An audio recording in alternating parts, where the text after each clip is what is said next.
My name is Geike. I'm the CEO of Advanced Blockchain. I'm a mathematician. I studied mathematics in London. I spent 12 years there and actually started my career as an investment banker for JP Morgan, trading interest rate derivatives. So very financial background, but I always had the urge to create my own business and then moved to Berlin and joined Zalando, which is an e-commerce, big e-commerce platform, and built up teams of data scientists. And it was around 2012 that I learned about consensus algorithms, which are at the core, of blockchain technology. And this is how I got into blockchain technology and have been mesmerized and inspired by it ever since. And we started up with mining actually back in 2012, early Bitcoin mining, and we're part of the Ethereum crowd sale. So we've been in the space for a long, long time, but I want to take the time now to talk about what we do today and what we think will happen in the future. So let me start by introducing our companies. So unfortunately, there's a little bit, this is a 350 megabyte presentation because I have a little video embedded. So this is, the reaction time is always a little bit slow. Here we go. So Advanced Blockchain AG is a publicly listed company traded on the Düsseldorf Stock Exchange in Germany. We created this company specifically to be publicly listed because our mission is to connect the real world with the world of blockchains. And big enterprises do not want to speak to startups. They want to have regulated companies that they can trust.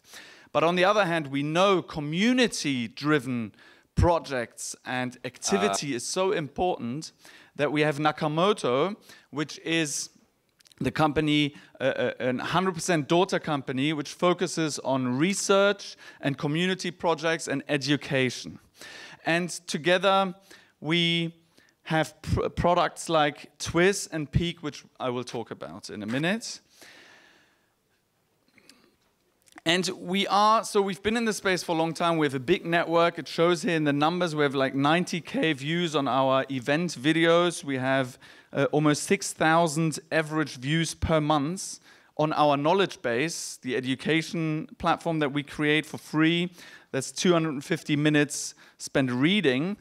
And also for peaq, which is our own blockchain technology, our own base layer technology, which I will talk about in a minute. We have 1,700 Twitter followers, all organic without any marketing, and 7,000 newsletter subscribers. So what is peaq? peaq is a distributed ledger technology. I say this because it is not a blockchain. It is a directed acyclic graph. Show of hands, who have heard of DAGs before? Not many. So I explain it quickly. DAGs are not like blockchains, but they have very similar properties. They're more like trees which grow dynamically, and they have the advantage to be scalable. IOTA, for example, is the most well-known DAG out there. And they have the difference to blockchains. The main difference is that the more people join this network and use the network, the faster it becomes. So very contrary to the blockchain. But they have a drawback because reaching decentralized consensus is a lot more difficult.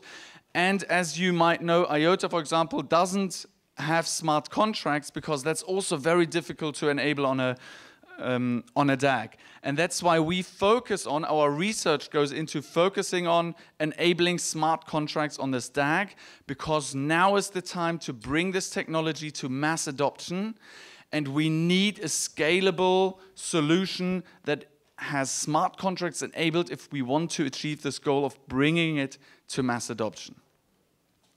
So this is where this is our base layer, and if you want to know more about peaq, I encourage you to sign up to the newsletter. You keep up to date with our progress in the research.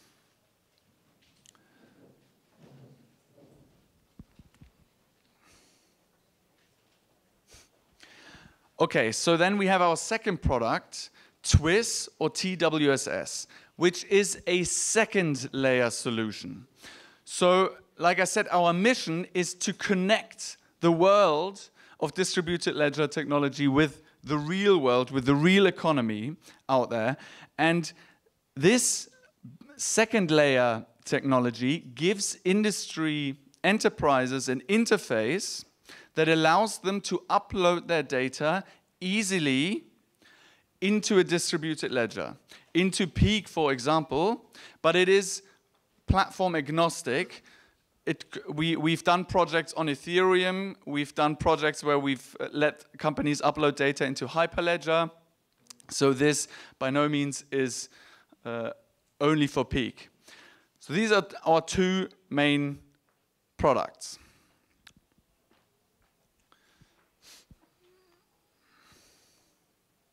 Yeah, the lag is really annoying on this. Okay, so here I show you an example of what the interface looks like for a company as an example. So you have this interface, and you have a leasing company, for example, in the automotive industry that can log in and have all its machines or model cars and can see in real life data that is produced by the machine or by the car, and it can sort by clients as well, and then select different cars and see this data in real time. So it really allows companies to free up data securely, having a platform they can trust to upload this data, and have different rights of users that only see a very specific part of the data, all handled by smart contracts very transparently. And this allows leasing companies to create entirely new markets, allowing those machines, knowing exactly what those machines produce or have done, with data that is uncorruptible, so important, so giving real value to this car, being able to know exactly what the machine has done and giving it a secondary market value. So a leasing company, for example, could then resell this machine because it knows exactly what this car has done. But it's also interested to maintenance companies who can predict with this data when the machine needs maintenance to come out and maintain and repair the machine. But so there's lots of stakeholders that would be interested in data like this, and it basically frees up this data of these machines. So giving you a little bit of outlook of where we're going with this with this technology in general. Like I said, I've been there for a long time, so it's amazing to see that now we have over 25 million wallet users worldwide. So this is still globally a small percentage of 0.27, yeah, compared to over 50% of internet users, but it is a new skill that has to be learned. Just like in the internet, using email addresses was a new skill that people had to learn.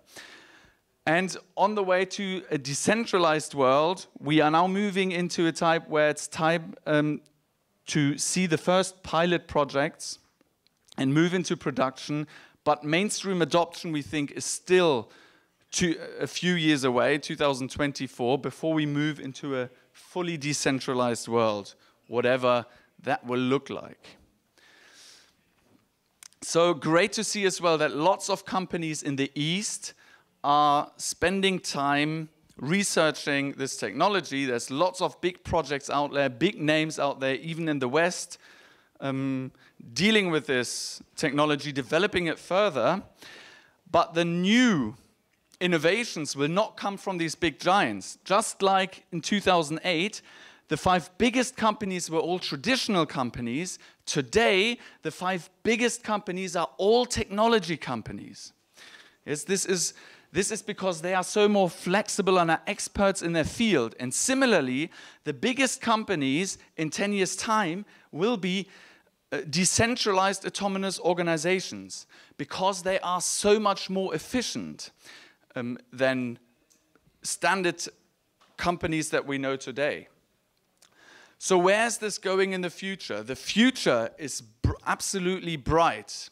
Digital twins. This technology allows us to take any value, anything that has any sort of value, and represent it by a digital unit that exists only for this purpose, and then freely transfer it across the world. You could take anything. Let me give you a quick, easy example, which is a stupid example, but let's say a teenager helping an old person across the road. This creates value to society, but we can't monetize it, we can't capture it. Now we can. You could create a token that is specifically designed only for that purpose. The elderly person would say thank you and say, okay, you helped me across the road, and that would create a few tokens in reward for this teenager, and the teenager would get it. And the value for the token is determined by what we as a society think the value of the deed is. So it's a very simple example, but this could be applied to any industries. And so this is what we see right now. We see existing industries connecting their existing business models with this technology. And this is what we as a company help them to achieve. But where it becomes really exciting, and this is the thing I'm most excited about, is in the future when these industries connect with each other. So when you travel across the world and payments are done automatically and new markets emerge that we cannot even imagine what they look like. Just like in the internet, when that came up in the 90s, nobody had an idea what the innovations were that came out of it and what our lives would look like today. Similarly, today we have no idea what this future will look like. So, thank you very much.